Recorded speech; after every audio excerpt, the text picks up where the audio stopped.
Ram Ram coders, मुझे उम्मीद है आप सब बहुत अच्छे होंगे। अगर आपको आपके डीएसए से रिलेटेड प्लेसमेंट और इंटर्नशिप प्रिपरेशन में दिक्कत आ रही है, then you can check out our complete placement and internship preparation course. Link for it is in the description box. पहला आज का दूसरा सवाल, ठीक है। यहाँ पर आपको एक एरे दिया हुआ होगा, उस एरे का आपको ट्रायंगुलर सम निकालना है, ठीक है। तो मुझे उम्मीद है आपने क्वेश्चन पढ़ लिया होगा। एक बार मैं फॉर्मली आपको बता देता हूँ कि ट्रायंगुलर सम होता क्या है, ठीक है। जैसे कि ये आपको एरे दिया हुआ है, तो इसमें इस एरे में 5 एलिमेंट्स आपको दिए हुए होंगे, और जो भी एलिमेंट्स होंगे ना, उसका खासियत है कि that will always range from 0 to 9, ठीक है, बोथ इंक्लूसिव। आपको क्या करना है कि आपको हर दो कंसेक्यूटिव जो एलिमेंट्स हैं उनका सम को पास ऑन करना है नेक्स्ट एरे में, ठीक है। तो ये जो शुरुआत का आपका इनिशियल एरे दिया हुआ है, उसके बाद जो सेकंड एरे आपका बनेगा, ठीक है, उसमें इसमें 5 एलिमेंट्स थे, अगले वाले में 4 एलिमेंट्स ही होंगे, अगले वाले में 3 एलिमेंट्स ही होंगे, अगेन 2, देन 1, ठीक है। और आपके जो एलिमेंट्स कम हो रहे हैं वो किस तरीके से कम हो रहे हैं, जैसे कि इसका जो फर्स्ट एलिमेंट होगा that will be equal to sum of first 2 elements, ठीक है।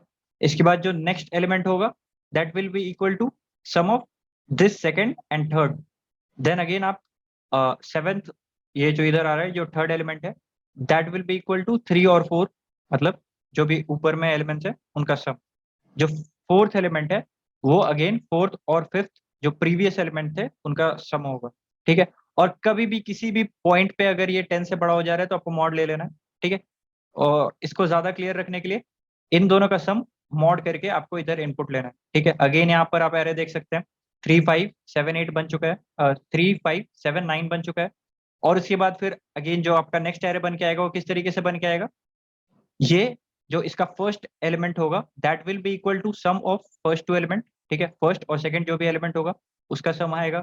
अगेन जो सेकंड एलिमेंट होगा वो sum of second and third element आएगा, जो थर्ड एलिमेंट होगा वो sum of third and fourth element आएगा, ठीक है। अगेन इसी तरीके से आपको नीचे चलते जाना है जब तक कि आपके एरे में सिर्फ और सिर्फ एक ही एलिमेंट ना बच जाए, ठीक है। जैसे ही आपके एरे में एक ही एलिमेंट बचा, you have to stop this process.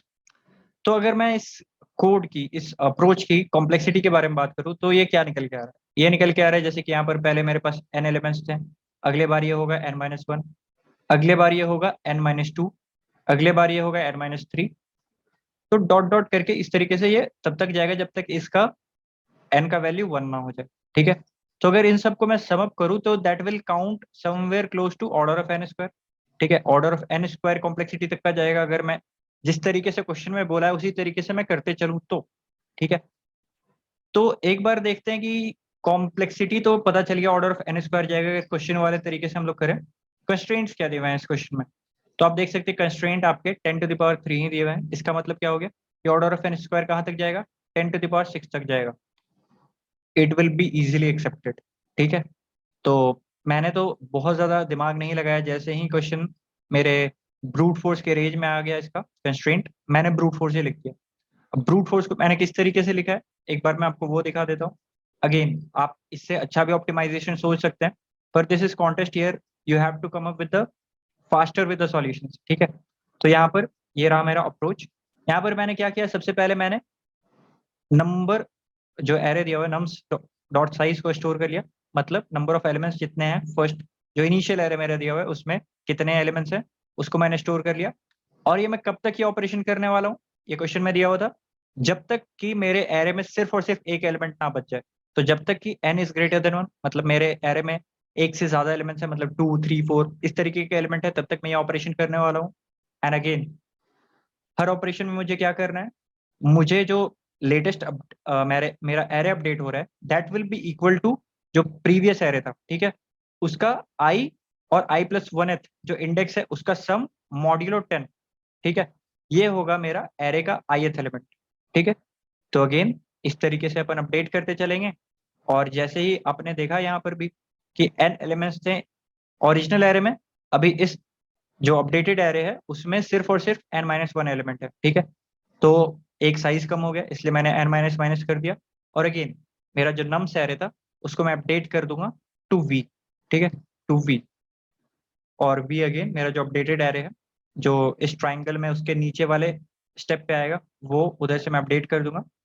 और इन द एंड ये तब तक मैं करते जाऊंगा जब तक कि सिर्फ मेरे पास एरे में एकमात्र एलिमेंट ना बचे। और जब मेरे पास एरे में एकमात्र एलिमेंट बचेगा तो फिर मैं उसी एलिमेंट को रिटर्न कर दूंगा and that element will be stored in the very first position. ठीक है, मैं उसको रिटर्न कर दूंगा। That's it, that's the approach.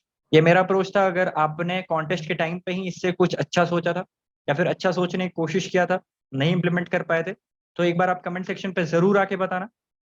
ठीक है, that will help others too. तो मुझे उम्मीद है समझ में आ गया होगा। अगर इसके बाद कोई डाउट है तो कमेंट सेक्शन पे आ सकते हैं या फिर जुड़ सकते हैं हमारे सोशल मीडिया पेजेस के हैंडल से। और जिन लोगों को नहीं पता, 50 day go pro with bro coders challenge is live. ठीक है, तो यू कैन फॉलो दैट।